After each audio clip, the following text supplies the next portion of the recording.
നല്ല സൗകര്യങ്ങളുള്ളിടത്ത് മാത്രമേ വണ്ടി നിർത്തത്തുള്ളൂ. നല്ല ഫുഡ് കൊടുക്കണം, നല്ല ഫെസിലിറ്റി കൊടുക്കണം. പ്രത്യേകിച്ച് ലേഡീസിന് ഇരുന്ന് കഴിക്കാനും അവർക്ക് ടോയ്ലറ്റ് ഉപയോഗിക്കാനുള്ള നല്ല വ്യക്തമായ സൗകര്യങ്ങൾ വളരെ നിർബന്ധമാണ്.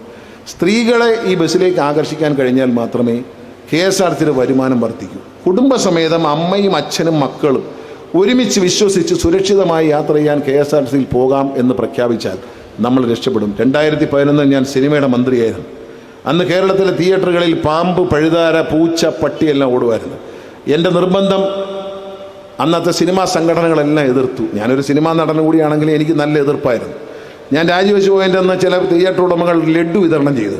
ആ ലഡ്ഡു വിതരണം ചെയ്തവരും അവരുടെ തിയേറ്ററുകൾ പിന്നീട് എയർ കണ്ടീഷൻ ചെയ്തു എന്നുള്ള ഒരു കാവ്യനീതിയാണ്. കാരണം ഞാൻ പറഞ്ഞപ്പോൾ ആദ്യം കേട്ടില്ല. പക്ഷേ ഇന്നൊരു കാര്യം നിങ്ങൾ ആലോചിക്കണം. സ്ത്രീകൾക്ക് ഇന്ത്യയിൽ സുരക്ഷിതമായി സിനിമാ തിയേറ്ററിൽ പോയിരുന്ന് സിനിമ കാണാൻ കഴിയുന്നതും മുഴുവൻ തിയേറ്ററുകളും എയർ കണ്ടീഷൻ ചെയ്തതും ആധുനിക സൗകര്യങ്ങളുമായ ഒരേ ഒരു സംസ്ഥാനം കേരളമാണ് എന്ന് നമ്മൾ ഓർക്കണം. സിനിമയുടെ കച്ചവട സാധ്യതകൾ ഏറ്റവും മുന്നിൽ നിൽക്കുന്ന ആന്ധ്രാപ്രദേശിൽ പോലും എയർ കണ്ടീഷൻ ഇല്ലാത്ത തിയേറ്ററുകളുണ്ട്. എന്നാൽ കേരളത്തിൽ എയർ കണ്ടീഷൻ ഇല്ലാത്ത തിയേറ്ററില്ല, DTS ഇല്ലാത്ത തിയേറ്ററില്ല, 4K ഇല്ലാത്ത തിയേറ്ററില്ല. തിയേറ്ററിൽ കുടുംബസമേതം സ്ത്രീകൾക്ക് മക്കളോടൊപ്പം ധൈര്യസമേതം പോയിരുന്ന് സിനിമ കാണാം.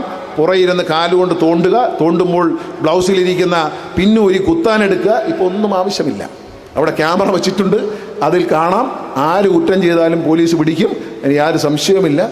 സത്യമല്ലേ? സ്ത്രീകൾക്ക് ധൈര്യമായിട്ട് സിനിമയ്ക്ക് വെക്കൂടെ ഇപ്പം എന്ന് പറഞ്ഞതുപോലെ സ്ത്രീകൾക്ക് ധൈര്യമായി KSRTC ബസ്സുകളിൽ യാത്ര ചെയ്യാം. നല്ല ടോയ്ലറ്റുകളും നല്ല ഫുഡും എല്ലാം നിങ്ങൾക്ക് തരും. ഞാൻ ദീർഘിപ്പിക്കുന്നില്ല. ഇവിടെ പെരുമ്പാവൂരിൽ ഇത്രയും നല്ല മനോഹരമായൊരു പമ്പ് IOC ഒരുക്കിയിട്ടുണ്ട്. ഈ സേവനം നിങ്ങൾ ഉപയോഗിക്കണം. മുനിസിപ്പൽ ചെയർമാനോടൊരു അഭ്യർത്ഥന കൂടി പറഞ്ഞുകൊണ്ട് ഞാൻ എൻ്റെ പ്രസംഗം ചുരുക്കാം. ഞാൻ MLA വിളിച്ചിരുന്നു. അങ്ങനെ നമ്പർ എൻ്റെ ഇല്ലാത്തതുകൊണ്ടാണ് വിളിക്കാത്തത്. ഈ പെരുമ്പാവൂരിലെ കുരുക്ക് കൂടി അഴിക്കാൻ നിങ്ങൾ സഹകരിക്കണം എന്ന സ്നേഹത്തോടെ അഭ്യർത്ഥിക്കുകയാണ്. ഐഡിയൊക്കെ ഞാൻ കൊണ്ടുവരാം. കാലടിയിൽ ഞാൻ വന്നു. അവിടുത്തെ റെസിഡൻസ് അസോസിയേഷനാണ് എന്നെ സമീപിച്ചത്. ഇവിടുത്തെ പഞ്ചായത്തിൽ നിന്ന് നല്ല സഹകരണം ഉണ്ടായി. ഞങ്ങൾ ഒരുമിച്ച് കൂടി ഒരു തീരുമാനമെടുത്തു. കാലടിയിലെ കുരുക്കഴിഞ്ഞു, അങ്കമാലിയിലെ കുരുക്കഴിഞ്ഞു. അങ്കമാലിയിലെ കുരുക്കഴിഞ്ഞു. ബസ് സ്റ്റേഷൻ്റെ അവിടെ 400 വണ്ടി ഇങ്ങനെ കറങ്ങുമായിരുന്നു. അത് കട്ട് ചെയ്തു. 400 ട്രിപ്പ് 200 ട്രിപ്പാണ് ഒരു ദിവസം കറങ്ങിക്കൊണ്ടത്. ഒരു ദിവസം 400 ട്രിപ്പ് ബസ്സുകൾ ഇങ്ങനെ ബസ് സ്റ്റേഷനവിടെ ക്രോസ് ചെയ്യായിരുന്നു. അത് കട്ട് ചെയ്തു.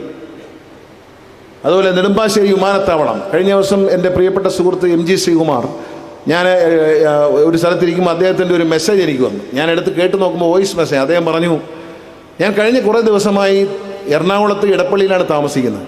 അവിടെ നിന്ന് ഞാൻ വിമാനത്താവളത്തേക്കും തിരിച്ച് വിമാനത്താവളത്തിൽ നിന്ന് ഇടപ്പള്ളിയിലേക്കും വരുമ്പോൾ വളരെ വേഗത്തിലെത്തുന്നു. അപ്പോൾ ഞാൻ എൻ്റെ ഡ്രൈവറോട് ചോദിച്ചു, ഇതെന്താണ് സംഭവം, ഇതെന്താ പെട്ടെന്ന് എത്തുന്നല്ലോ എന്ന് പറഞ്ഞു. അപ്പോൾ പറഞ്ഞു, അത് ഗണേഷ് കുമാർ ചെയ്തൊരു പണിയാണ്, അത് വിജയിച്ചു. ഇടപ്പള്ളിയിലെ കുരുക്കഴിച്ചു. ഇടപ്പള്ളിയിലെ കുരുക്കുന്ന എത്ര മണിക്കൂറാണ് കിടക്കണമെന്നാലേ ഇടപ്പള്ളിയിലെ കുരുക്കഴിക്കാൻ അവിടുത്തെ MLA ആയ ശ്രീമതി ഉമാ തോമസ് സഹകരിച്ചു. കളമശ്ശേരിയിൽ വന്നപ്പോൾ മന്ത്രി കൂടിയായ രാജീവ് വളരെ താല്പര്യത്തുടങ്ങി കളമശ്ശേരിയിലെ കുരുക്കഴിച്ചു.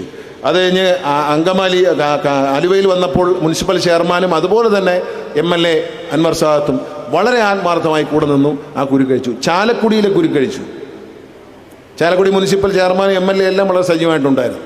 അങ്കമാലിയിൽ മാത്രം MLA ചില ആളുകൾ ഇങ്ങനെ തെറ്റിദ്ധരിപ്പിച്ച് അങ്ങോട്ടും ഇങ്ങോട്ടും വലിച്ചു നോക്കി. പക്ഷേ കാര്യങ്ങളങ്ങ് നടന്നതുകൊണ്ട് കുഴപ്പമില്ല. അദ്ദേഹത്തെ ഇങ്ങനെ പിന്തിരിപ്പിക്കാനുള്ള ചില പണികൾ നടത്തി ചില ആൾക്കാർ. പക്ഷേ അത് ആലുവയിലോ അതുപോലെ തന്നെ ചാലക്കുടിയിലോ അത് ഉണ്ടായില്ല.